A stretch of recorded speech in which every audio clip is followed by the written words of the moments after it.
Donc, bonjour à vous tous et bienvenue à notre temps ensemble dans la parole de Dieu, à ce temps dans le manuel de vie, qui est vivant et efficace, qui nous permet de progresser toujours plus dans les voies du Seigneur.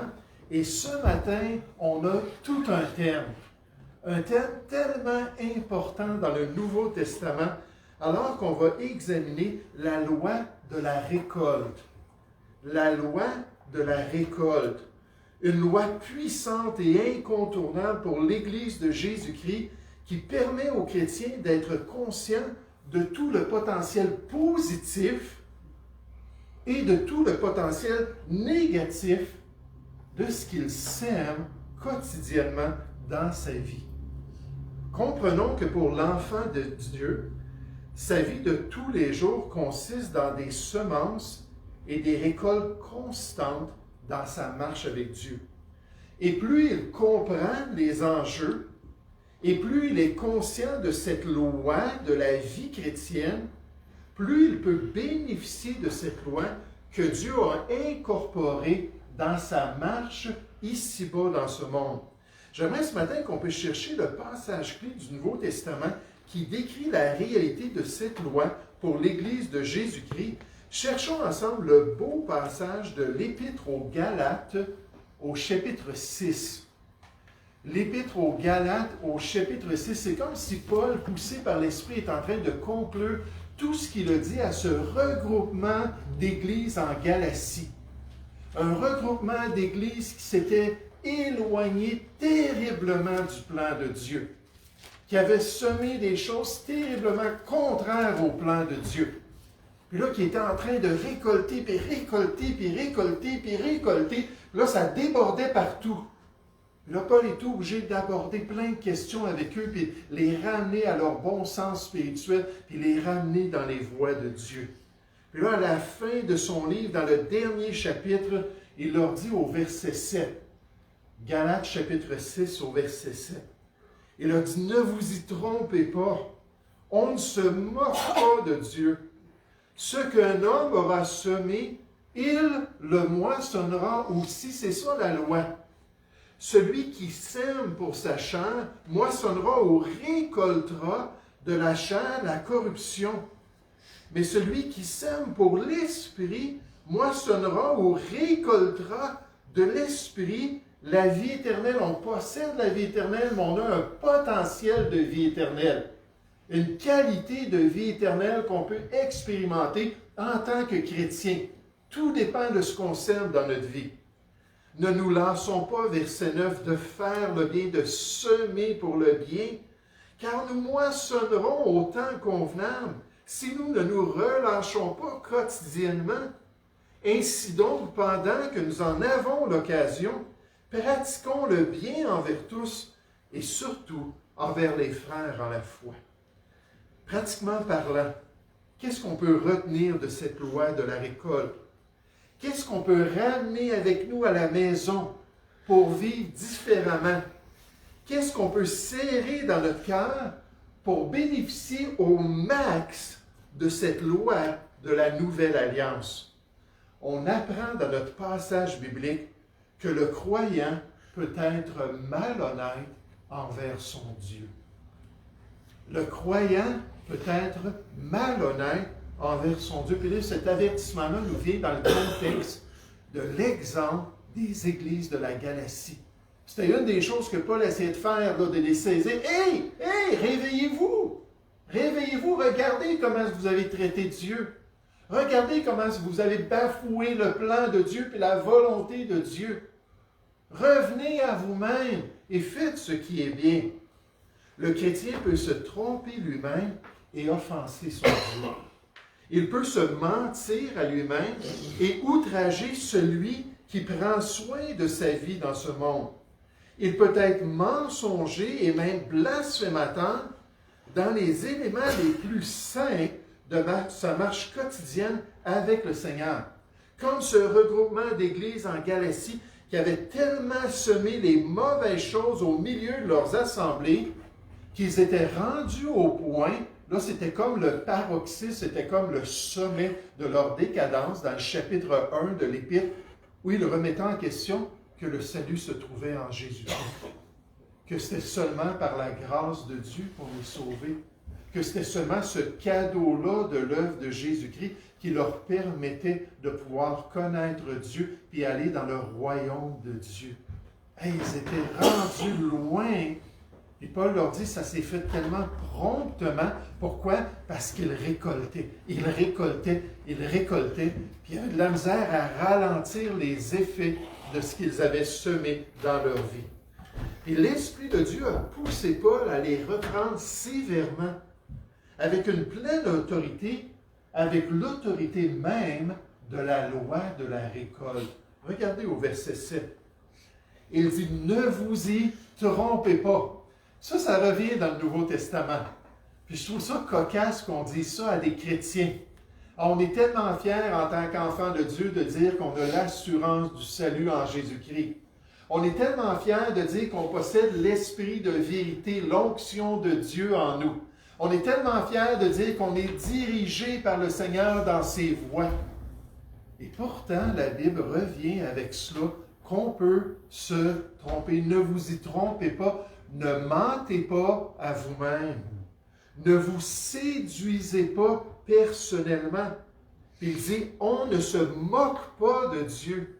Ce qu'un homme aura semé, il le moissonnera aussi. C'est un peu comme si le Saint-Esprit est en train de dire, vous avez semé le mal, Galates, à maintes et maintes reprises.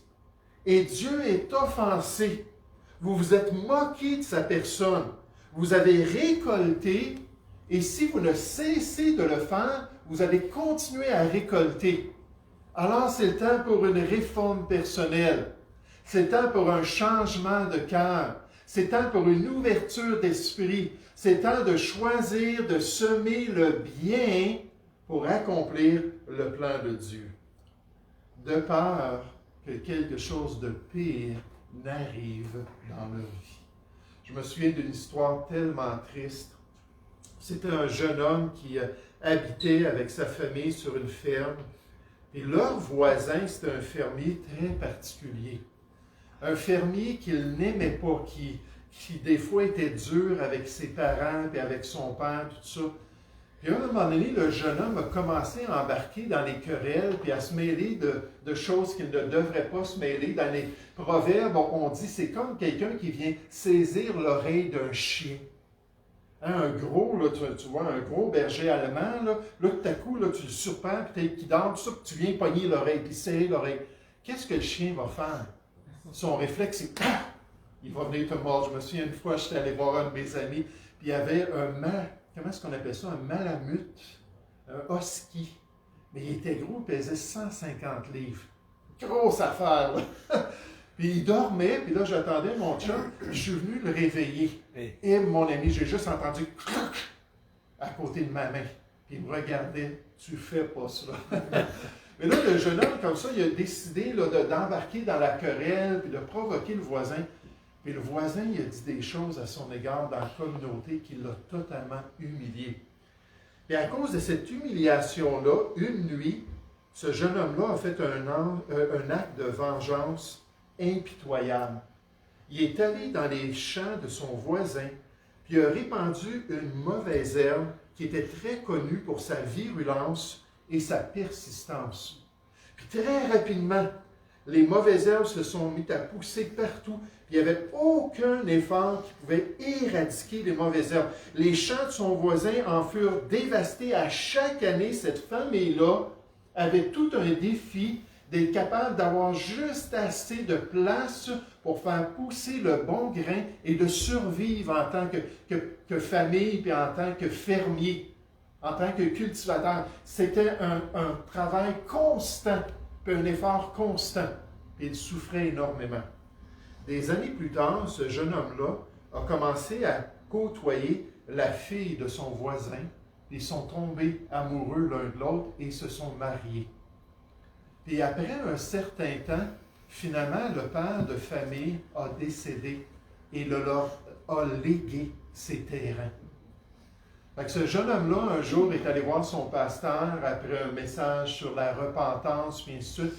Puis il est allé dire à son pasteur, il dit, je suis conscient que pour le restant de ma vie, je vais travailler à enlever les effets d'une semence que moi-même j'ai mis dans le champ de mon voisin. Parce que là, il allait récolter à chaque année ce mauvais herbe-là qui était bien ancré dans les champs. Mais là, on sème, mais Dieu veut qu'on soit conscient qu'on peut récolter, puis qu'on peut récolter en quantité. Au verset 7, « Ne vous y trompez pas. On ne se moque pas de Dieu.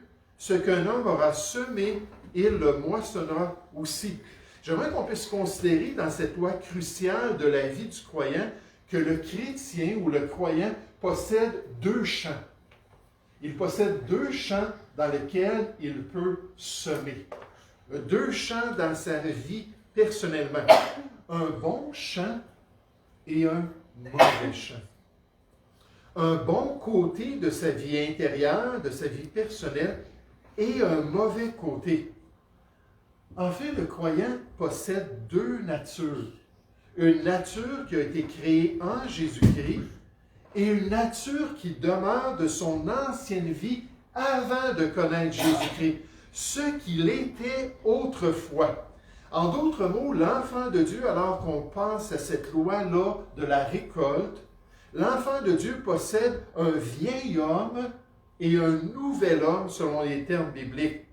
Une vieille vie qu'il a découlée d'avant son salut et pour laquelle il doit apprendre à se dépouiller, comme un vêtement, se dépouiller quotidiennement, à ne pas y prendre soin de cet aspect de sa vie, à la crucifier sur l'autel de la volonté de Dieu. Et si le chrétien peut être conscient tous les jours de sa vie qu'il peut semer pour sa nouvelle nature en Jésus, pour son nouvel homme, alors la loi va s'appliquer et Dieu va produire de belles récoltes dans sa vie. Et je vais juste un peu étaler cela pour vous aider à comprendre. J'avais vu ça, un auteur qui avait dit ça, j'avais trouvé ça tellement intéressant. Il disait, « Dis-moi ce que tu sèmes aujourd'hui et je te dirai ce que tu récolteras demain. » Dis-moi ce que tu es en train de semer maintenant, puis je vais te dire ce que tu vas récolter demain. Vous savez qu'en tant que pasteur, alors qu'on travaille avec des gens, puis des fois les gens vont s'ouvrir, ils vont partager certains péchés, certaines tendances dans leur vie, on va essayer de trouver des éléments déclencheurs. On va essayer de regarder pourquoi est-ce que tu as une telle faiblesse. Comment ça se fait que tu as une telle tendance dans ta vie? Et alors qu'on travaille avec les gens, on regarde toujours qu'est-ce que tu sèmes qui va te rendre vulnérable envers ton péché, envers cette tendance-là dans ton existence. C'est très révélateur quand les gens s'arrêtent et qu'ils commencent à examiner, commencent à considérer, commencent à analyser même les pensées de leur cœur, même ce qu'ils tolèrent dans leur réflexion personnelle. Et là, ça va souvent faire ressortir, c'est à cause de cela que j'en suis venu à faire tel et tel acte dans sa vie. Au verset 7 de notre texte, ça nous dit « Ne vous y trompez pas, on ne se moque pas de Dieu. Ce qu'un homme aura semé, il le moissonnera aussi, c'est clair, c'est la loi de Dieu. Celui qui sème pour sa chair, ça c'est le vieil homme. En passant, notre vieil homme, la Bible nous dit dans Romains 8,12 qu'on n'est pas redevable à notre vieil homme. Il a été crucifié avec Jésus-Christ spirituellement. Il a été condamné. Notre vieil homme, notre vieille nature, quand on va mourir, là, elle va cesser. Elle ne s'en va pas dans le royaume de Dieu. Il n'y aura rien d'impur, la Bible nous dit. Il n'y aura rien de souillé dans le royaume de Dieu. Cette vieille nature-là est là dans notre vie, puis elle essaie de nous affecter. Celui qui sème pour sa chair moissonnera de la chair la corruption. Mais celui qui sème pour l'esprit moissonnera de l'esprit la vie éternelle. Puis là, on a l'exhortation, verset 9, « Ne nous lassons pas de faire le bien, car nous moissonnerons au temps convenable si nous ne nous relâchons pas. » Pour les chrétiens en Galatie, ils devaient apprendre une grande leçon. Cette grande leçon-là, et c'est la même aujourd'hui, c'est qu'on a deux natures opposées à l'intérieur de nous. Deux natures qui sont complètement en train de chercher à contrôler notre cœur, à contrôler l'orientation de notre vie, qui veut nous affecter en toutes choses. Puis frères et sœurs, ce matin, c'est important de savoir qu'il y a un bon Jean. Regardez-moi ici. Il y a un bon Jean, mais il y a un mauvais Jean. Ça, il faut que vous compreniez cela. Priez que ce soit le bon Jean qui contrôle, n'est-ce pas? Il y a une bonne Francine, puis il y a une mauvaise Francine. Il y a un bon Johnny, et il y a un mauvais Johnny. Le mauvais Johnny n'a pas été irradié. Il y a un bon Robert, et il y a un mauvais Robert. Les deux sont là dans notre vie. Les deux sont là pour nous affecter. Puis à chaque jour, si on peut garder cette réalité-là dans notre esprit, on peut choisir d'entretenir et de semer du bon côté de notre personne. Cette nouvelle personne-là qui a été créée en Jésus-Christ et qui a le potentiel de régner dans notre vie pour qu'on puisse avoir de belles récoltes jusqu'au retour du Seigneur. Je me souviens de cette conversion-là d'un vieux chef indien. Le missionnaire lui avait tout expliqué l'Évangile, puis il avait connu Christ. Puis c'est pas été long dans leurs études bibliques après son salut que le missionnaire a dit « Hey, j'ai des combats, là. J'ai tendance à mentir en tant que chef. » Puis je m'aperçois que j'ai toujours cette tendance-là à mentir aux gens autour de moi. J'avais tendance à faire des petites magouilles là, pour obtenir des choses d'une manière croche, puis je m'aperçois que c'est encore ma tendance à essayer de contrôler les choses, puis obtenir des choses qui ne sont pas honnêtes, tout ça. Il dit, qu'est-ce qui se passe? Fait que là, le missionnaire, il a dit, écoute, il dit, il faut que tu réalises, il y a deux personnes maintenant en toi. Tu n'es pas schizophrène, il n'aurait pas dit ça à un chef indien, là, mais il y a deux personnes à l'intérieur de toi. Il y a une bonne personne et il y a une mauvaise personne. C'est comme s'il y a un bon loup, puis il y a un mauvais loup à l'intérieur de moi. C'était comme ça sa réflexion. Un loup blanc qui veut suivre la justice de mon Dieu, puis un loup noir qui veut suivre la justice du Dieu du siècle présent. Il dit tous les deux sont là. Ils sont en train de se mordre continuellement, s'attaquer continuellement. Puis il a dit, qu'à faire?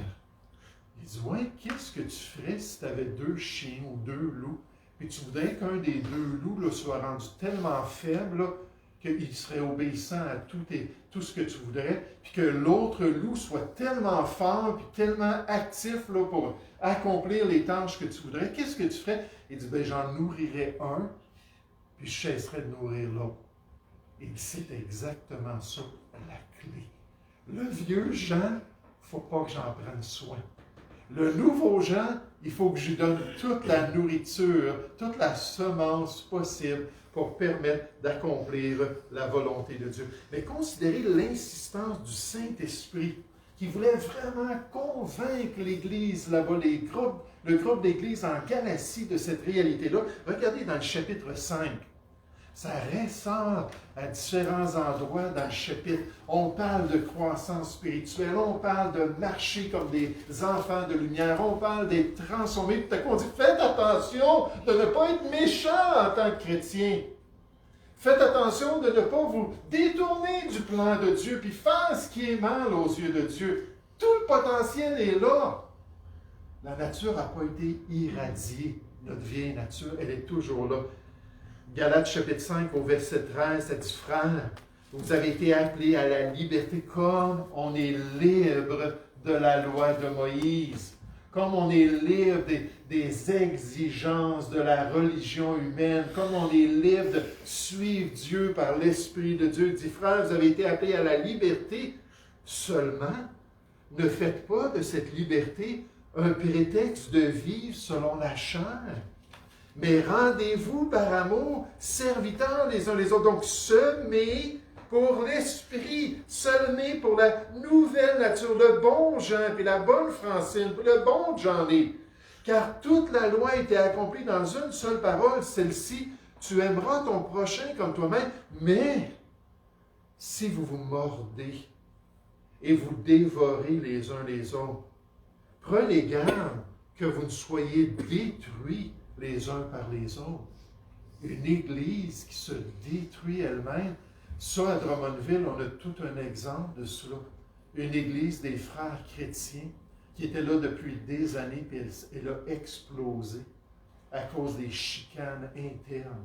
Ce n'est pas la persécution externe qui a détruit cette Église-là, c'est les chicanes internes qui ont amené l'Église à dire « c'est terminé ». Plus de communion fraternelle, plus de temps avec les chrétiens, plus de réunions, on se débarrasse du bâtiment, c'est fini. C'est là le potentiel, n'est-ce pas, de peur de vous détruire les uns les autres. Verset 16, je dis non, marchez selon l'Esprit, à donner la nourriture à la nouvelle nature. Et vous n'accomplirez pas les désirs de la chair, car la chair a des désirs contraires, opposés à ceux de l'Esprit. Et l'Esprit en a de contraires à ceux de la chair. Ils sont opposés entre eux. Dans l'original, ils sont dans des tranchées. Des tranchées dans notre cœur. Le vieux Jean, puis le nouveau Jean. Ils sont ancrés là comme. Pensez à la Première Guerre mondiale, n'est-ce pas? Les Allemands, les Anglais, tout ça, dans des tranchées là, qui s'envoyaient des ogives, puis ainsi de suite, puis des gaz mortels, puis ainsi de suite. Mais là, on a les deux là, qui sont dans notre cœur. Ils sont en train de se batailler ensemble. Il dit, si vous êtes conduits par l'Esprit, vous n'êtes point sous la loi. Verset 19. Or, juste pour qu'ils comprennent, les œuvres de la chair sont évidentes, c'est manifeste. Ce sont la débauche, l'impureté, le dérèglement. Voici comment est-ce que ça va se manifester. Voici la récolte dans votre vie. L'idolâtrie, la magie, les rivalités, les querelles, les jalousies, les animosités, les disputes, les divisions, les sectes. Est-ce qu'on a besoin de couple spirituel dans l'Assemblée? J'aimerais vous dire que oui. Est-ce qu'on a besoin de mari et d'épouse qui marchent selon l'Esprit de Dieu? Oui, parce que tout le potentiel, ça va être la destruction du couple. Est-ce qu'on a besoin de chrétiens qui marchent ensemble et qui laissent l'Esprit de Dieu les contrôler dans leurs agissements, leurs attitudes et leurs paroles? Certainement. Les querelles, les jalousies, les animosités, les disputes, les divisions, les sectes, l'envie, l'ivrognerie, les excès de temps et les choses semblables. Je vous le dis d'avance, comme je l'ai déjà dit, que ceux qui commettent temps présent, c'est-à-dire continuellement leur style de vie, de telles choses n'hériteront point le royaume de Dieu, parce qu'ils ne sont tout simplement pas sauvés si c'est le style de vie qu'ils ont. Mais le fruit de l'Esprit, la nouvelle nature, c'est l'amour. D'être dominé par l'amour de Dieu. La joie, la paix, la patience, la bonté, la bienveillance, la foi, la douceur, la maîtrise de soi. Oh, le nouveau Jean est merveilleux par la grâce de Dieu. La loi n'est pas contre ces choses. Ceux qui sont à Jésus-Christ ont crucifié la chair avec ses passions et ses désirs. Ils ont compris, ils ont saisi que oui, il y a le vieux moi à l'intérieur. Puis oui, ce vieux moi-là, je dois lui résister. Puis oui, il ne faut pas que j'en prenne soin. Oui, il ne faut pas que je lui donne l'énergie puis les éléments qui vont lui permettre de pouvoir se manifester dans ma vie. Je ne veux pas récolter de la chair cette corruption-là. Alors, je choisis de crucifier ma chair avec ses passions et ses désirs. Donc, c'est un choix drastique, un choix de cœur. C'est assez. Je ne vis plus selon moi. Ce n'est plus moi qui va vivre. C'est Jésus-Christ qui va vivre en moi à cause de cette liberté que nous avons en Jésus-Christ. Si nous vivons par l'Esprit, si vous êtes sauvés, marchons aussi selon l'Esprit. Ne cherchons pas une vaine gloire en nous provoquant les uns les autres, en nous portant envie les uns aux autres. Wow! Quel passage biblique, n'est-ce pas? Le principe fondamental des semences et de la récolte se retrouve dans toute la Bible. Dieu a ordonné que nous récoltions ce que nous semons. S'il n'y avait pas cette loi, tout le principe de cause à effet échouerait. Le fermier qui sème du blé peut s'attendre à récolter du blé. S'il en était autrement, ce serait le chaos dans notre monde. Dieu nous a également dit de faire attention à l'endroit où nous semons. Et c'est ce principe que Paul aborde ici pour les Galates. Il voit deux types de sol possibles, la chair et l'esprit. Est-ce qu'on fait la promotion de la chair? On peut se poser cette question-là ce matin. Ou la promotion des choses de l'esprit. Il faut réaliser qu'une fois que nous avons fini de semer, nous ne pouvons pas changer la récolte. Parce que c'est la loi même du Seigneur. Et c'est l'exhortation pour chacun de nous. La loi de la récolte de ce que nous semons n'est pas changée sous l'Évangile, mais obtient une importance plus grande qu'auparavant, comparée à la loi de Moïse. Car maintenant, nous semons une meilleure graine. Et par la grâce, nous récoltons une plus riche moisson. Tout le potentiel extraordinaire est là si on ne se relâche pas à semer le bien. En même temps, ceux qui, après avoir entendu la parole, continuent à semer pour la chair, récolteront une misère supplémentaire, car leur péché est grandement augmenté par leur refus de la volonté du Dieu et Père de Jésus. Cette exhortation à faire ce qui est bien et à suivre la volonté de Dieu. Est-ce qu'on comprend ce matin? Est-ce qu'on saisit, est-ce qu'on réalise cette réalité-là? On peut être malhonnête. On peut être malhonnête au point que Dieu a utilisé l'apôtre Paul pour ramener un groupe d'églises dans les voies de Dieu. Non seulement là, le croyant possède deux champs, deux réalités spirituelles. Il faut être prêt à se regarder dans le miroir, puis quand on fait quelque chose de mal, dire « Ah, ça je le sais, ça vient d'où? » Puis quand on fait quelque chose de bien, dire « Je le sais que ça vient d'où? » et rendre toute la gloire au Seigneur. Et pour comprendre cette loi de la récolte et son application pratique, l'apôtre Paul termine avec un aspect d'une semence qu'on devrait tous prendre à cœur. C'est-à-dire que le croyant doit semer pour l'Église. Le croyant doit semer pour l'Église. C'est une des manières de semer pour notre nouvel homme, pour pouvoir récolter un peu plus de l'Esprit de Dieu dans ce nouvel homme-là. De choisir de mettre en priorité la communion fraternelle ainsi que le service concret dans l'Assemblée de Dieu. Regardez dans notre texte ce matin, encore une fois, au verset 7.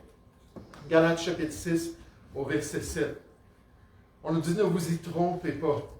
On ne se moque pas de Dieu. Ce qu'un homme aura semé, il le moissonnera aussi. Celui qui sème pour sa chair, moissonnera de la chair la corruption. Mais celui qui sème pour l'Esprit, moissonnera de l'Esprit la vie éternelle. Ne nous lançons pas de faire le bien, de semer à la bonne place pour le nouvel homme, le bon homme, la bonne personne en nous. Car nous moissonnerons au temps convenable si nous ne nous relâchons pas. Ainsi donc, l'application arrive, frères et sœurs. Le concret nous est présenté de manière très pratique. Pendant que nous en avons l'occasion, on s'en va vers la fin de notre séjour à un moment donné. On s'en va et on va quitter ce monde pour aller dans le royaume de Dieu. Mais il dit, pendant que nous en avons l'occasion, pendant qu'on a le temps de le faire, pratiquons le bien envers tous. C'est une manière de glorifier Dieu puis de plaire à l'Esprit de Dieu, d'être des gens bons envers toutes nos relations et surtout envers les frères de la foi. Surtout envers l'Église chrétienne. Puis là, je pensais à ça alors que je préparais l'étude, la prédication. Je pensais à deux passages dans Romains chapitre 12, puis dans 1 Corinthiens chapitre 12.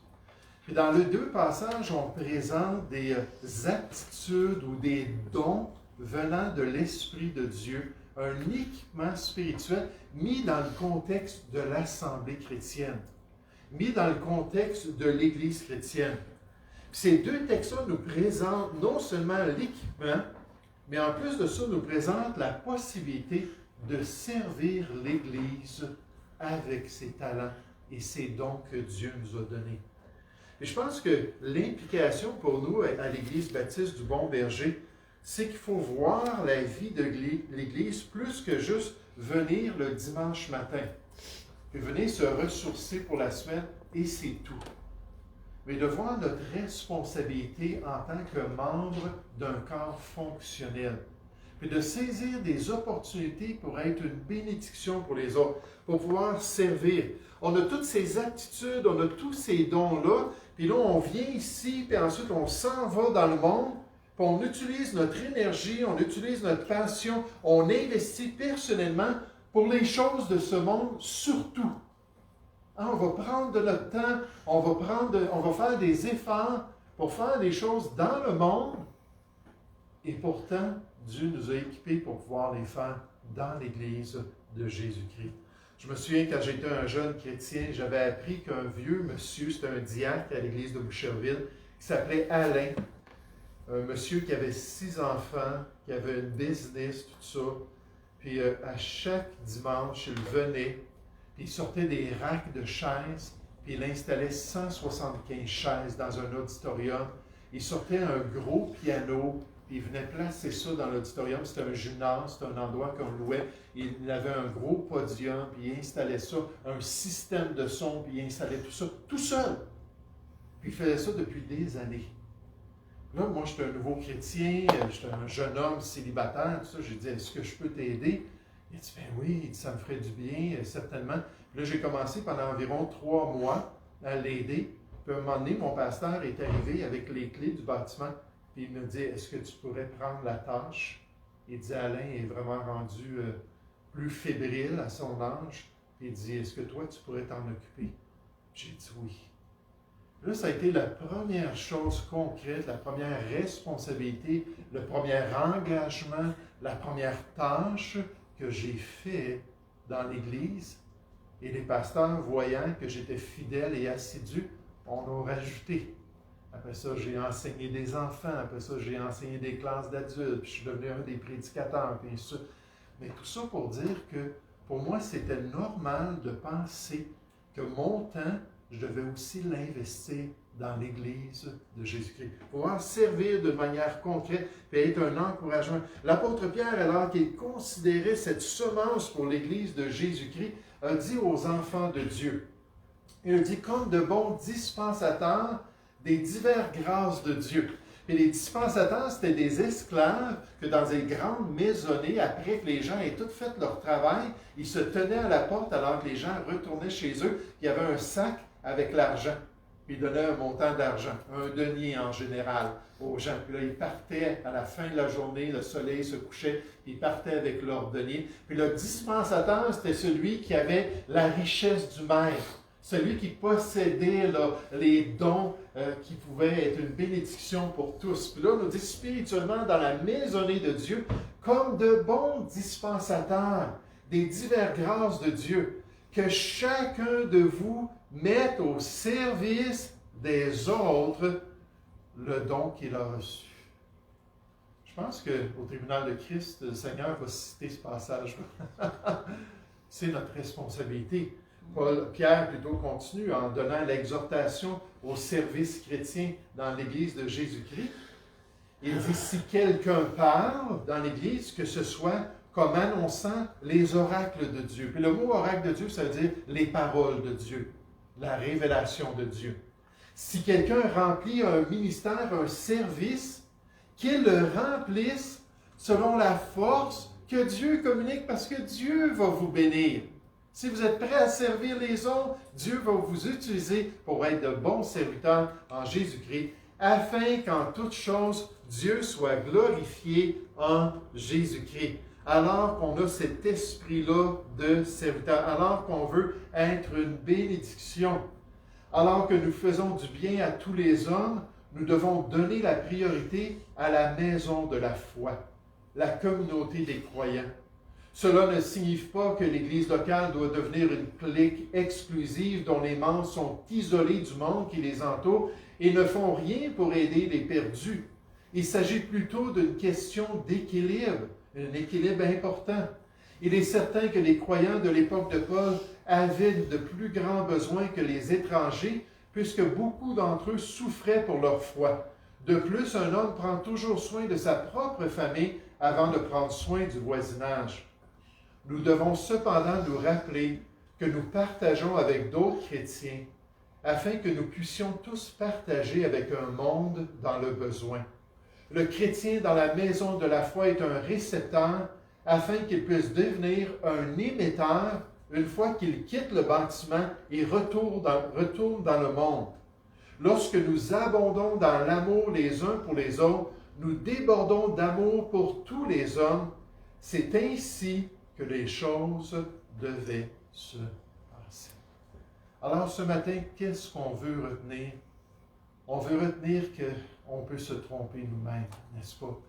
Qu'on peut être malhonnête. 35 ans de vie chrétienne, et je peux dire que c'est arrivé assez régulièrement, que je me suis aperçu que j'avais été malhonnête, que je n'avais pas été sincère envers Dieu, envers moi-même et envers les autres, que j'avais besoin de me repentir et de vraiment me regarder dans le miroir de la parole de Dieu.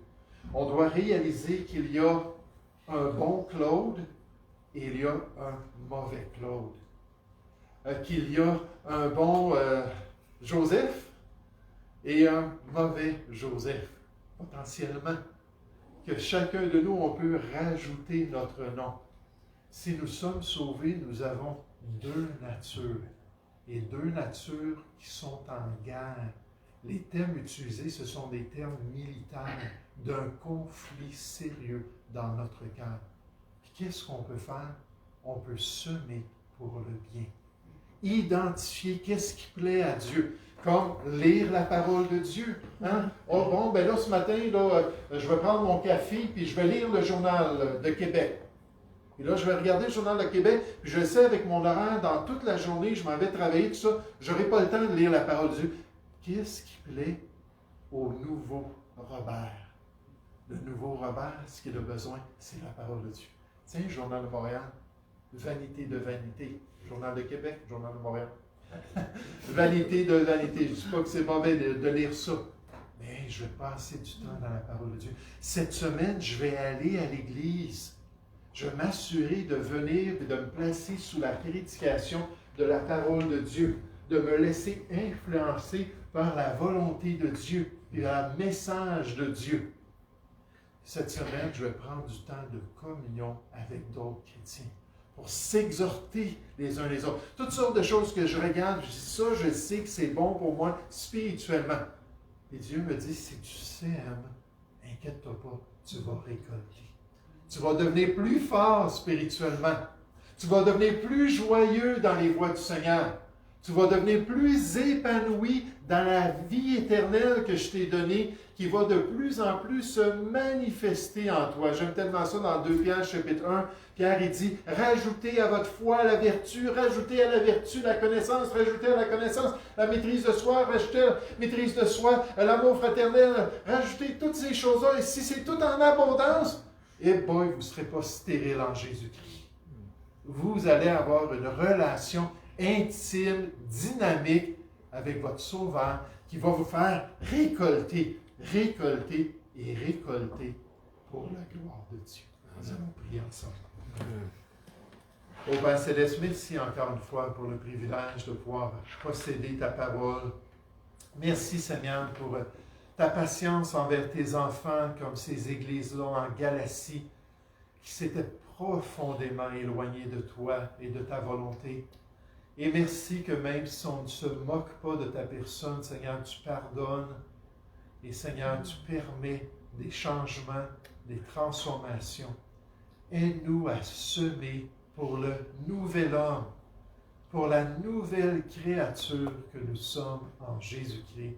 Seigneur, montre-nous pendant la semaine, guide-nous, aide-nous à comprendre ce qui fait partie de notre vieillère, ce qui est contraire à ta volonté, ce qui devrait être crucifié, et de pouvoir vraiment se concentrer sur notre nouvel être qu'on a reçu par la grâce de Dieu. Seigneur, nous te prions au nom du Seigneur Jésus. Amen.